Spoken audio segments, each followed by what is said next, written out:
ಶೆಟ್ಟಿ ರಾಮ ಒಬ್ಬ ಕಳ್ಳ ಕುಡುಕ ಹೆಂಡತಿಯನ್ನ ತೃಪ್ತಿಪಡಿಸೋಕೆ ಆಗದೆ ಕಾಡಿನಲ್ಲಿ ಬಿಟ್ಟ ನಪುಂಸಕ ಸಲಿಂಗಕಾಮಿ ಇವನ ಹೆಸರಿನಲ್ಲಿ ಹತ್ಯೆ ನಡೆಯುತ್ತೆ ಅಂದ್ರೆ ಇವನು ಭಯೋತ್ಪಾದಕನಲ್ಲದೆ ಇನ್ಯಾರು ಎಂಬ ವಿವಾದಾತ್ಮಕ ಹೇಳಿಕೆಯೊಂದನ್ನ ಮುಸ್ಲಿಂ ಪೇಜ್ ಹಾಕಿದೆ. ನಿನ್ನೆ ಈ ಹೇಳಿಕೆಯನ್ನ ಹಾಕಿದ್ದು ಹಿಂದೂ ಧರ್ಮದಲ್ಲಿ ಜಾತಿ ತಾರತಮ್ಯ ಮುಳುಗಿ ಹೋಗಿವೆ, ಇನ್ನು ಏನು ಕೆಲವು ವರ್ಷಗಳಲ್ಲಿ ಹಿಂದೂ ಧರ್ಮವೇ ಪತನವಾಗುತ್ತೆ, ಅದಕ್ಕಾಗಿ ಬಲವಂತಪಡಿಸಿ ರಾಮನ ಹೆಸರು ಮುಸ್ಲಿಮರಲ್ಲಿ ಹೇಳಿಸ್ತಾ ಇದ್ದಾರೆ.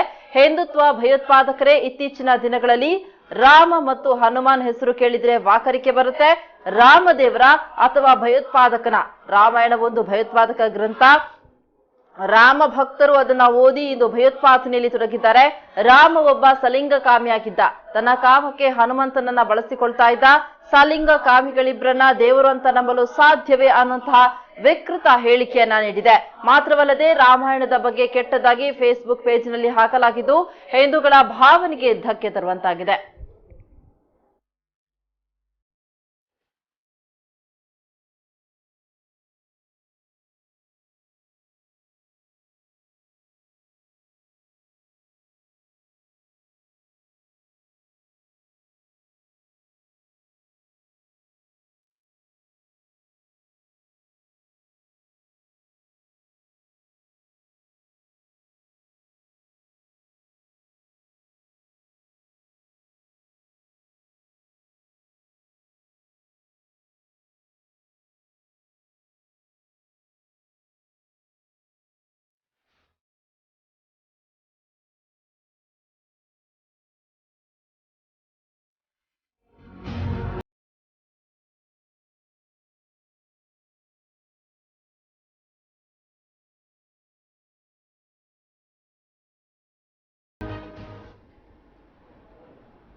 ಈ ಬಗ್ಗೆ ಮಾತಾಡಲಿಕ್ಕೆ ದೂರವಾಣಿ ಸಂಪರ್ಕದಲ್ಲಿ ಹಿಂದೂ ಮಹಾಸಭಾದ ಪ್ರಧಾನ ಕಾರ್ಯದರ್ಶಿಯಾಗಿರುವಂತಹ ಧರ್ಮೇಂದ್ರ ಅವರಿದ್ದಾರೆ. ಧರ್ಮೇಂದ್ರ ಅವರೇ ನಮಸ್ಕಾರ. ನಮಸ್ತೆ ಸರ್. ನಮಸ್ತೆ. ಓಕೆ ಸರ್, ರಾಮನ ಬಗ್ಗೆ ಕೆಟ್ಟದಾಗಿ ಬಿಂಬಿಸಿ ಮುಸ್ಲಿಂ ಪೇಜ್ ನಲ್ಲಿ ಒಂದು ವಿಕೃತ ಸಂದೇಶವನ್ನ ಕಳುಹಿಸಲಾಗಿದೆ. ರಾಮ ಒಬ್ಬ ಕಳ್ಳ ಕುಡುಕ ಹೆಂಡತಿಯನ್ನ ತೃಪ್ತಿಪಡಿಸೋಕೆ ಆಗದೆ ಕಾಡಿನಲ್ಲಿ ಬಿಟ್ಟು ಹೋಗದಂತಹ ನಪುಂಸಕ ಅನ್ನುವಂಥದ್ದು ಹೇಳಿಕೆಯನ್ನ ಒಂದು ಮುಸ್ಲಿಂ ಪೇಜ್ ಬರೆದಿರುವಂತದ್ದು. ಏನ್ ಹೇಳ್ತೀರಾ ಸರ್ ಈ ವಿಕೃತಗಾಮಿಗಳಿಗೆ? ಸರ್, ನಾನು ಒಂದು ಫಸ್ಟ್ ಪದವಾಗಿ ನಮ್ಮ ಪೊಲೀಸ್ ಇಲಾಖೆ ಮತ್ತೆ ನಮ್ಮ ಆಡಳಿತ ಯಂತ್ರಗಳು ಇವತ್ತು ಕೈ ಕಟ್ಟಿ ಕೂತಿದೆ, ಅದು ನಪುಸ್ತಕ ಸ್ಥಾನದಲ್ಲಿ ನಿಂತಿದೆ ಎಂಬಂದು ನಾನೊಂದು ಪ್ರಶ್ನೆಯನ್ನು ಮಾಡಬೇಕಾಗತ್ತೆ. ಯಾಕೆಂದ್ರೆ ಕಳೆದ ಸರ್ತಿ ನಾವು ಪಂಡಿತ ನಾಥರಾಮ್ ಗೋಡ್ಸೆ ಅವರು ದೇಶಭಕ್ತ ಎಂಬ ಒಂದೇ ಒಂದು ಹೇಳಿಕೆ, ಅದರಿಂದ ಯಾವುದೇ ಧರ್ಮದವರಿಗಾಗ್ಲಿ ಅಥವಾ ಇನ್ನಿತರರಿಗಾಗ್ಲಿ ಯಾವುದೇ ಭಾವನೆಗೆ ಧಕ್ಕೆ ಮಾಡದ ರೀತಿಯಲ್ಲಿ ನಾವು ಕಾರ್ಯಕ್ರಮ ಮಾಡಿದಾಗ ಇದೇ ಪೊಲೀಸ್ ಇಲಾಖೆ ನಮ್ಮ ಮೇಲೆ ಸೋಮೋಟೋ ಕೇಸನ್ನ ದಾಖಲೆ ಮಾಡ್ತು. ಆದ್ರೆ ಇವತ್ತು ಅದೇ ಪೊಲೀಸ್ ಇಲಾಖೆ ಎಲ್ಲಿದೆ? ಈ ತರದ ಭಾವನೆಗಳನ್ನ ಧಕ್ಕೆ ಮಾಡುವಂತಹ ಹೇಳಿಕೆಗಳು ಬರಹಗಳು ಬರ್ತಾ ಇರುವಾಗ ಅವು ಕೈಕಟ್ಟಿ ಕೂತಿದೆ ಅಂದ್ರೆ ಪೊಲೀಸ್ ಇಲಾಖೆ ಹಾಗೂ ಆಡಳಿತ ಯಂತ್ರಗಳು ಏನು ಒಂದು ಕಡೆಯಲ್ಲಿ ವಾಲಿದೆ ಎಂಬ ಒಂದು ಶಬ್ದ ಇದು ನಮ್ಮ ಮನಸ್ಸಿಗೆ ಬರ್ತಾ ಇದೆ.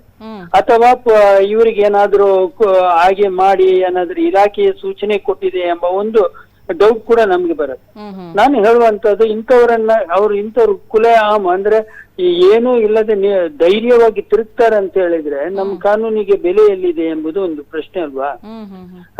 ಅಲ್ಲ, ಏನು ಇಷ್ಟು ಈ ತರ ಮಾಡ್ತಾ ಇದ್ದಾರೆ. ಈಗ ನಮ್ಮ ಕಮಿಷನರ್ ಹೇಳ್ತಾ ಇದ್ದಾರೆ ಮಂಗಳೂರಿನಲ್ಲಿ ಕೋಮು ಭಾವನೆಗಳನ್ನ ಧಕ್ಕೆ ಮಾಡುವಂತ ಯಾರೇ ಆಗ್ಲಿ ಅವರ ಮೇಲೆ ಕ್ರಮ ಕೈಗೊಳ್ತೇವೆ ಅಂತ ಹೇಳಿ ಹೇಳ್ತಾ ಇದ್ದಾರೆ.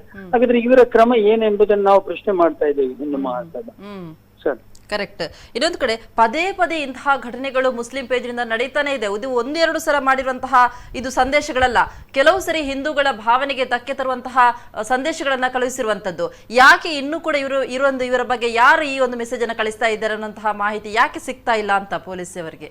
ಅಲ್ಲ ನೋಡಿ, ನಾವು ಅನೇಕ ಸಲ, ಇದು ಒಂದಲ್ಲ, ನಾವು ಸನಾತನ ಹಿಂದೂ ಸಂಸ್ಥೆಯಿಂದಾಗ್ಲಿ ಹಿಂದೂ ಮಹಾಸಭಾದ ಕಡೆಯಿಂದಾಗ್ಲಿ ನಾವು ಅನೇಕ ಸಲ ನಾವು ಮನವಿಯನ್ನ ಕೊಟ್ಟಿದೆ. ಈ ಪೇಜಿನ ಯಾರು ಇವರಿದ್ದಾರೆ ಅವರನ್ನ ಬಂಧಿಸಬೇಕು, ಇವರು ಹಿಂದೂ ಧರ್ಮದ ವಿಡಂಬನೆಗಳನ್ನ ಮಾಡ್ತಾ ಇದ್ದಾರೆ, ನಾವು ಮತ್ತೆ ಅದರ ಮೇಲೆ ಕ್ರಮವನ್ನ ಕೈಗೊಂಡ್ರೆ ಅದು ಸಮಸ್ಯೆ ಆಗುತ್ತೆ, ಆದ್ರಿಂದ ನೀವೇ ಕ್ರಮ ಕೈಗೊಳ್ಳಿ ಅಂತ ಅನೇಕ ಸರ್ತಿ ಮನವಿಯನ್ನು ಕೊಟ್ಟಾಗ ಕೂಡ ಇದರ ಬಗ್ಗೆ ಇದೇ ತರ ಮೌನ ಪಾಲಿಸ್ತಾ ಇದ್ದಾರೆ ಅಂತ ಹೇಳಿದ್ರೆ ನಾವು ಏನು ಏನಂತ ಅರ್ಥ ಮಾಡ್ಕೋಬೇಕು, ಅಥವಾ ನಾವು ಹಿಂದೂ ಸಂಘಟನೆಯವರ ಕಾನೂನನ್ನ ಕೈಗೆ ತೆಗೆದುಕೊಂಡು ನಾವು ಅದನ್ನ ತಡೆಯುವಂತ ಪ್ರಯತ್ನ ಮಾಡ್ಬೇಕಾ?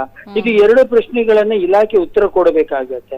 ಆದ್ರಿಂದ ನಾನು ಇಲಾಖೆಯವರಿಗೆ ಮನವಿ ಮಾಡ್ಕೋತಾ ಇದ್ದೇನೆ, ದಯವಿಟ್ಟು ನೀವು ಏನೂ ಇಲ್ಲದವರ ಮೇಲೆ ಸೋಮೋಟೋ ಕೇಸನ್ನ ದಾಖಲೆ ಮಾಡ್ತಾ ಇದ್ದೀರಾ ಅಂತ ಹೇಳುವಾಗ ನೀವು ಯಾಕೆ ಇದರ ಬಗ್ಗೆ ಮೌನವಾಗಿದ್ದೀರಿ, ನೀವು ಯಾಕೆ ಕ್ರಮವನ್ನ ಕೈಗೊಳ್ತಾ ಇಲ್ಲ ಎಂಬುದು ಪ್ರಶ್ನೆ ಎಲ್ಲರಿಗೆ, ಹಿಂದೂಗಳಾದ ನಮಗೆ ಪ್ರಶ್ನೆ ಉದ್ಭವ ಆಗುತ್ತೆ. ದಯವಿಟ್ಟು ನೀವು ಇದರ ಬಗ್ಗೆ ಕ್ರಮವನ್ನ ಕೈಗೊಳ್ಳಿ. ಇಂಥ ಘಟನೆಗಳಾದಾಗ ಅವರ ಮೇಲೆ ನಿರ್ದಾಕ್ಷಿಣ್ಯವಾಗಿ ಕ್ರಮವನ್ನು ಕೈಗೊಂಡು ಅವನ ಮೇಲೆ ಕೇಸನ್ನ ದಾಖಲೆ ಮಾಡೋದು ನಿಮ್ಮ ಕರ್ತವ್ಯ ಆಗುತ್ತೆ ಅಂತ ನಾನು ಹೇಳಲಿಕ್ಕೆ ಇಷ್ಟಪಡ್ತೇನೆ. ಒಂದು ವೇಳೆ ನಿಮ್ಮಿಲ್ಲ ಆಗುವುದಿಲ್ಲ ಎಂಬುದನ್ನು ನೀವು ನೇರವಾಗಿ ನಮ್ಗೆ ತಿಳಿಸಿದ್ರೆ ನಾವು ಅದರ ಬಗ್ಗೆ ಕ್ರಮವನ್ನ ಕೈಗೊಳ್ಳಕ್ಕೆ ನಮ್ಗೇನು, ನಮ್ಮ ಸಂಘಟನೆಯ ನಮ್ಮ ವಿಚಾರಧಾರೆಯ ಆಧಾರದ ಮೇಲೆ ನಾವು ಕ್ರಮವನ್ನ ಕೈಗೊಳ್ತೇವೆ. ಅದಕ್ಕೆ ನೀವು ಅಡ್ಡಿ ಮಾಡಬಾರ್ದು ಎಂಬುದನ್ನ ನಾನು ಈ ಮೂಲಕ ಹೇಳಲಿಕ್ಕೆ ಇಷ್ಟಪಡ್ತೇನೆ. ಓಕೆ ಸರ್, ಧನ್ಯವಾದಗಳು ತಮ್ಮೆಲ್ಲ ಮಾಹಿತಿ. ಧನ್ಯವಾದ.